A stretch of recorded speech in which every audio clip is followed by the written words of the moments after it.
Hello and welcome everybody. I'm Gary Whitney and here we have our star driver Stephen Woff, and we're going to be reviewing the Riponian Rally which took place just a few days ago, and the Ford Fiesta R2T for the first time, Stephen. Yeah. Yeah. First time on gravel, yeah. I think the only miles I did before the start line was down the road just to make sure it drove.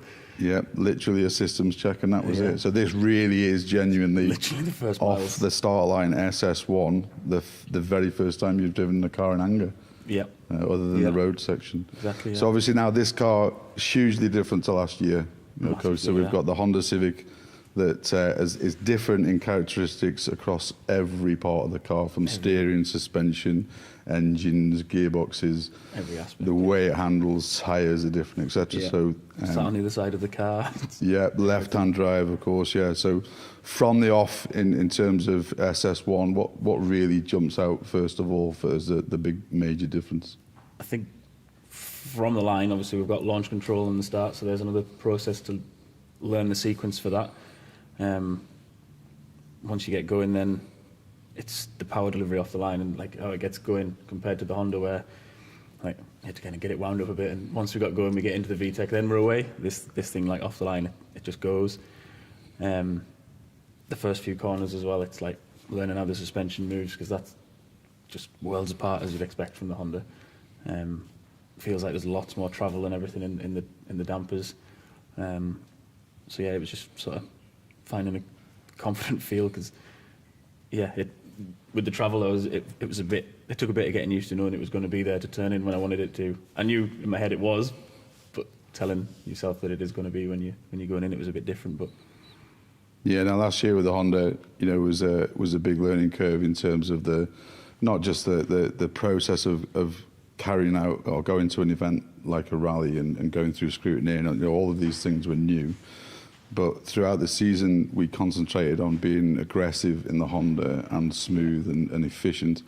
And in the Honda, that gave us some good results towards the end of the season, where we were pretty much pedaling with the class leaders in the field.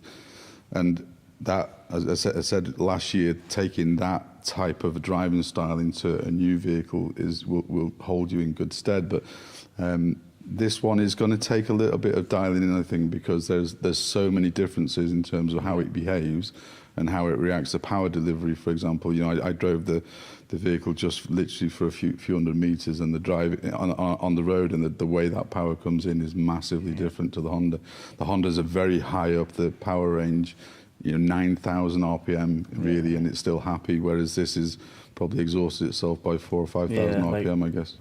I'm not sure if you can see the shift lights on the video, but definitely until later in the day, getting used to even just the rev range and where the power was in it was completely different. I was I was driving it as if I was looking for the power where the Honda had it, and it's obviously way different in here. So that was another thing that took a bit of getting used to. I think towards the end of the day, I'd started realising where I was at with it a bit more. But yeah. Do you guys want to run any video? Yeah.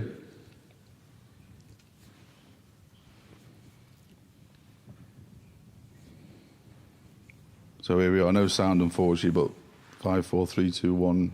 Yeah. And Mark will be into his stride. Different as well. I don't go for first gear 3 times now to make sure I'm in there, do I? Just one pull.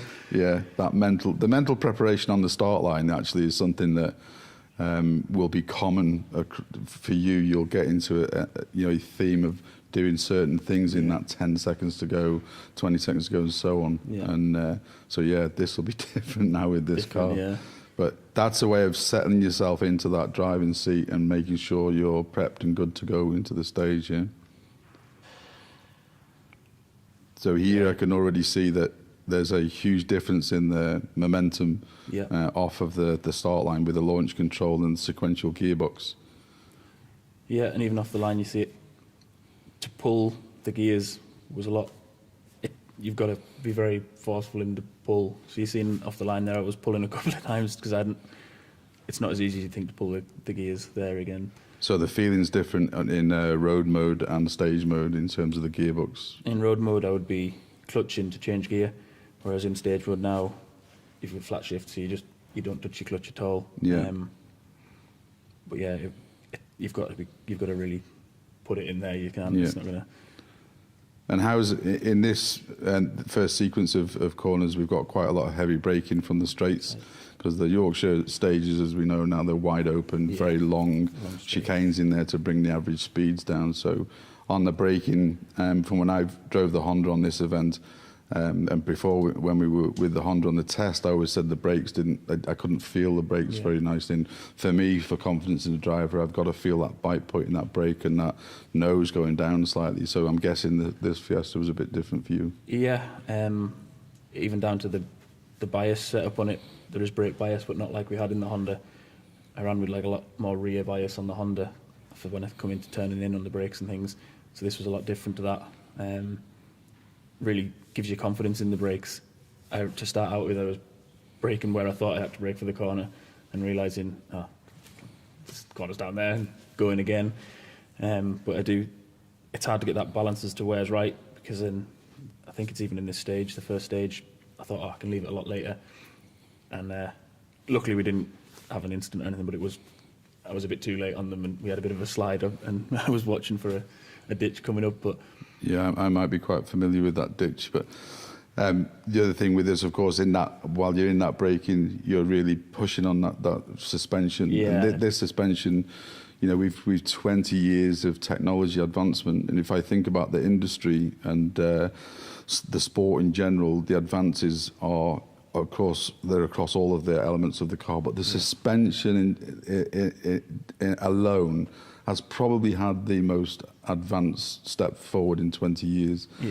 I can go back to, the 1990s, where we generally ran the ProFlex suspension, which we're running now on the Honda, but the Riga suspension is similar to what's used on the works cars for this little Fiesta. And that is a massive development, massive step forward. Huge, yeah. Like you say, when we're under brakes, you can the nose really squats down under the brakes. To start out with, we've just got them on because they're three-way adjustable, obviously we've got the rebounds and all the different clicks, but we're just on a baseline setting off a setup sheet for this. So we haven't played around with it on the day or anything, but even just on a baseline setup, the unbelievable difference in the suspension in the car. So the confidence that gives you then is that, when you're driving these cars at speed, as I know it's very important that you're really getting the feedback from the car across every angle from every parameter to give you the confidence of how much weight you can load up onto the front or how you can move the car from left to right and have that slide. So ultimately it's the suspension that transmits all of that information back to you as a driver. And this is why we see, even with some of the quick guys in the R2 cars now, that the suspension is incredibly softly set, and it creates a lot of movement in the suspension, and that exaggerates that feedback that these top guys are getting. So you wouldn't have felt that in the Honda with that old technology, but this really is the start of that process of feeling what's going on for you as we go through. With the Honda, it was a lot harder. The suspension was far harder than this. So, although this is streaks ahead in how good of a suspension it is, it took a bit of getting used to, and it still will, I'm sure.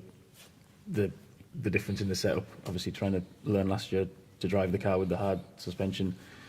I'm sure we'll play around and find different things, but it's a lot different, a lot going on differently in this stage now than we would have had last year and we got used to. And tyres, Steve, obviously this year, as we look to move into the BRC, we're probably going to run on a different tyre than we've run for the Honda. So you'll get a lot of different feedback coming from the what we've run traditionally and what we've run on this rally for the Fiesta. So that's going to be another learning curve, and that will add to that feedback that's coming back on the braking and what sort of level you can turn in and how aggressive you can be.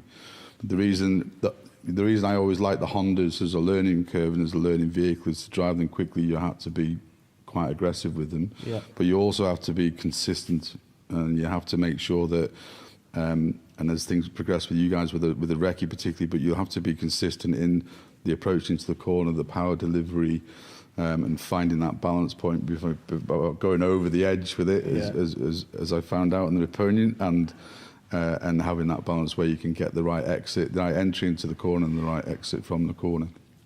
So I think this Fiesta now with this technology will give you much more confidence than the Honda ever did. And I think when we find that balance between the aggression and the performance in terms of consistency, and that delivery of the power from the Fiesta, it's going to be a quick little car for you. Yeah.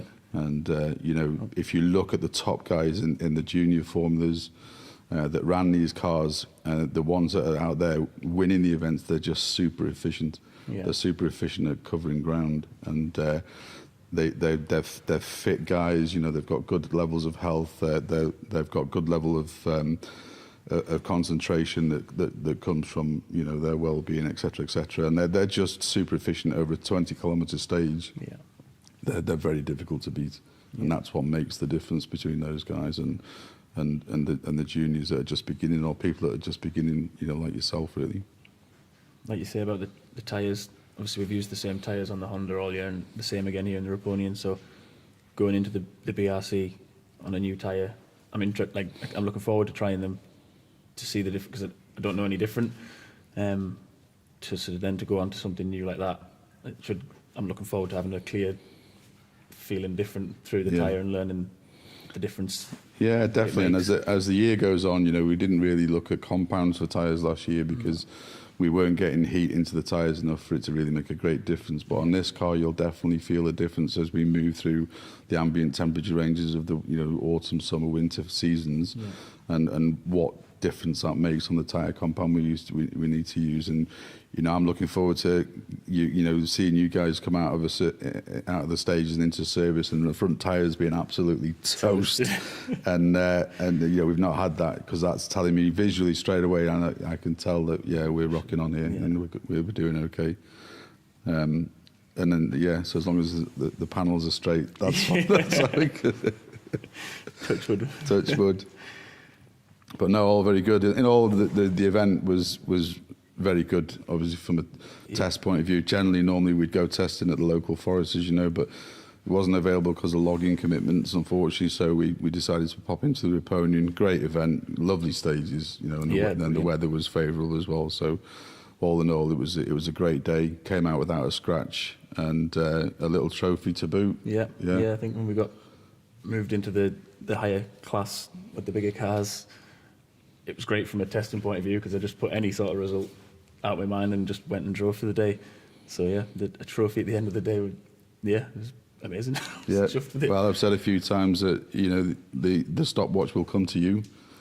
Don't concentrate on the stopwatch and just ignore that. But if we just follow this practice right through the season, even the quicker you get, and as we move through the category of cars, concentrate on the same thing, just being super efficient and finding the balance on the car, finding the limits of that car. At the end of the event, the clock will come to you and the stopwatch will come to you with a little trophy, I'm sure. Yeah. A few of those to come.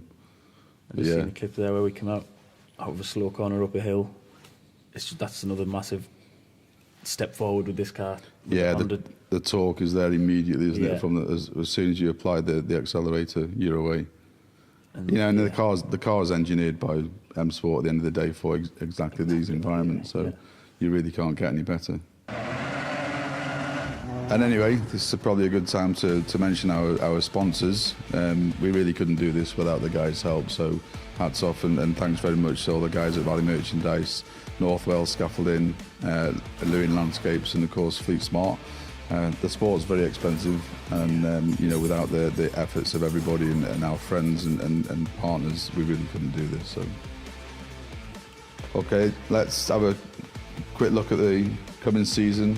First round of the British Rally Championship, Malcolm Wilson Rally in a few weeks' time. Got to be super excited, haven't we, Steve? Yeah, I certainly am. Yeah, to be in the British Championship at all is, that's something you could only. If you'd have asked me a few years ago, I could only ever dream of doing that. So that's mega to start with. But then first round being at M Sport with the Malcolm Wilson Rally, back where I worked, and it's mega. I'm super excited to go and do that. There couldn't be a better place really for the first round. No, for sure. You know, it's really the sort of places dreams are made in terms of the World Championship level. You know, the World Champions that have walked those corridors and walked that workshop, pacing themselves around new cars that they're going to drive for the first time that they've gone on and won World Championships with. So iconic place and a great place to visit. I love going up there. And of course, lots of friends up there to see and catch up with. And the doubters probably in there somewhere as well about whether we can do what we're going to do. But there'll be, for sure, plenty of eyes on us at that rally for sure. Yeah, we've plenty to in the stories. But like the series itself, you know, British Rally Championship, I can go back, you know, again to the sort of 1990s, and the British Rally Championship really was the place to go. If you were a European driver, Scandinavian driver, if you wanted to compete at world level, you came to the British Rally Championship, and this is where you did your apprenticeship, you know, and this was, it really is where people cut their teeth. All of the you know, star drivers of the day will have come through these same forest tracks that you're going to go down as part of the British Championship. Same tarmac, you know, Irish rallying, a complete mix of what we're going to look at in the 2023 season. So massive challenge ahead, but super exciting. Yeah, huge challenge, like you said. The best in the business go through the British Championship. Like, so for me to be going there, it's I can't wait to get into it. Hopefully we can progress like we hope we can, and I just think it's super lucky to be getting the chance to go and do that. You know, I think genuinely, you know, we've spoke about this probably right at the very beginning when we first got involved in the rally project with the Honda, and you know, we bought the Honda. It was for me to use for a bit of fun before I got too old, and probably 30 years since I'd driven the car in anger on a stage, etc., etc. And here we are. We did a test, and 10 minutes later, you know, or 10 minutes into that test, you're behind the wheel and pedaling away. And straight away, I knew that the feeling that you had in the car, and what I could feel in the car sat next to you, is something you don't often feel. You know, I'd spent a lot of time sat in cars with people at the highest level, you know, World Championship drivers, and there's always something slightly different about those guys to the rest of the field. You can't teach it. It's a natural balance thing, and I think you've got that. And from that, you know, you've got a foundation you can work on and build on. It's just about experience and bringing in the right people to assist the whole process. But for sure, BRC. Now it gets real. You know, these boys in the BRC. They're quick boys. You know, right through the juniors and obviously up to the elite guys that are looking to win the championship. Yeah, for sure.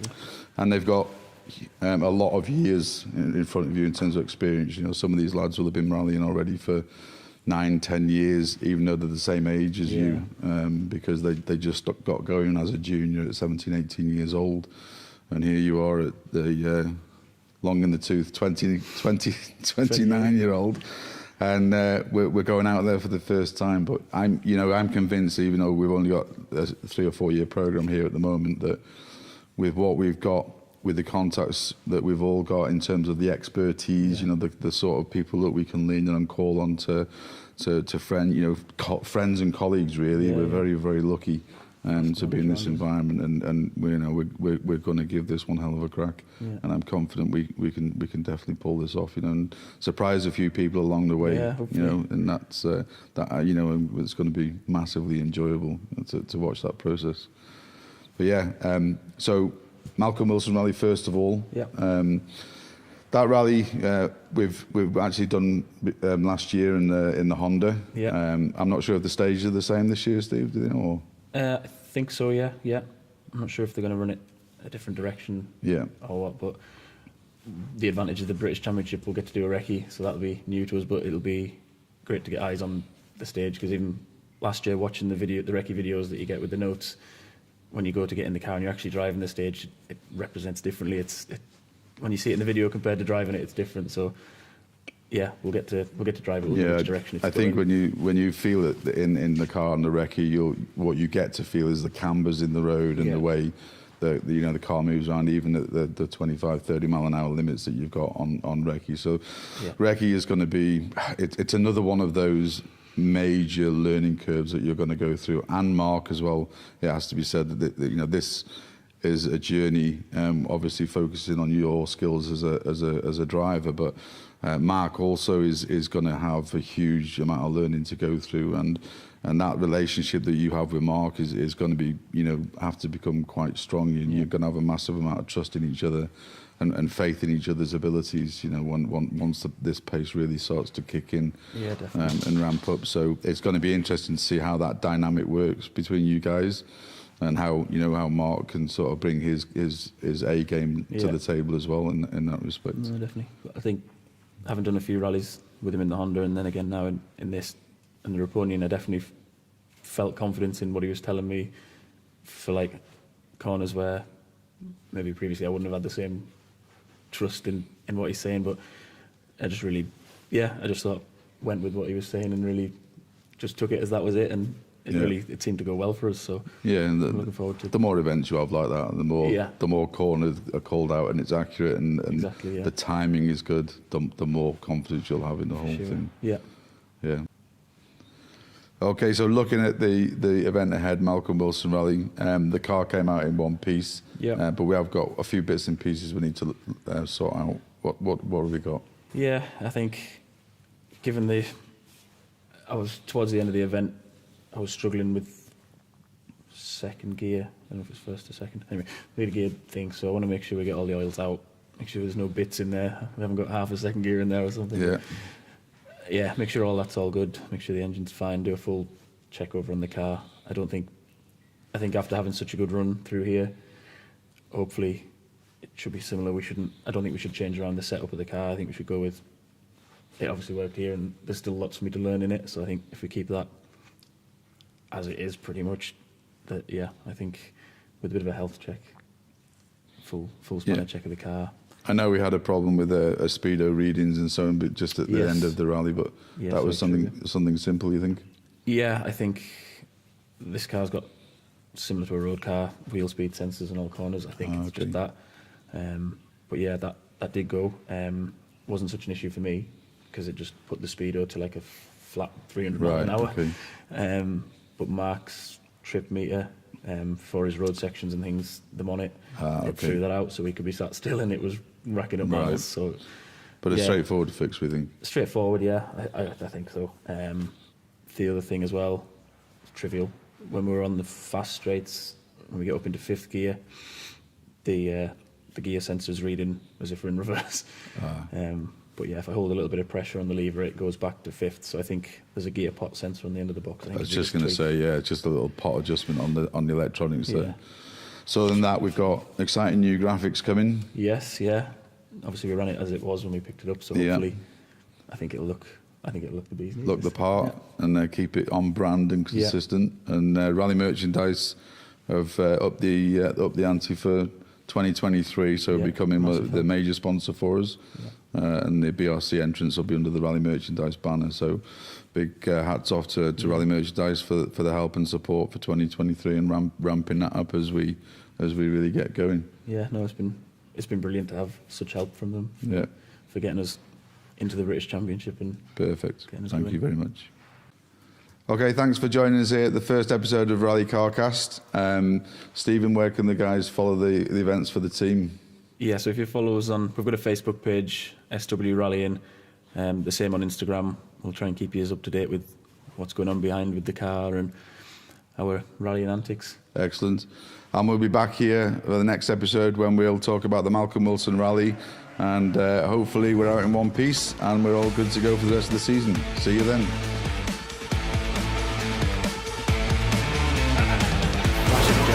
And then I was like, fuck, he's on it here.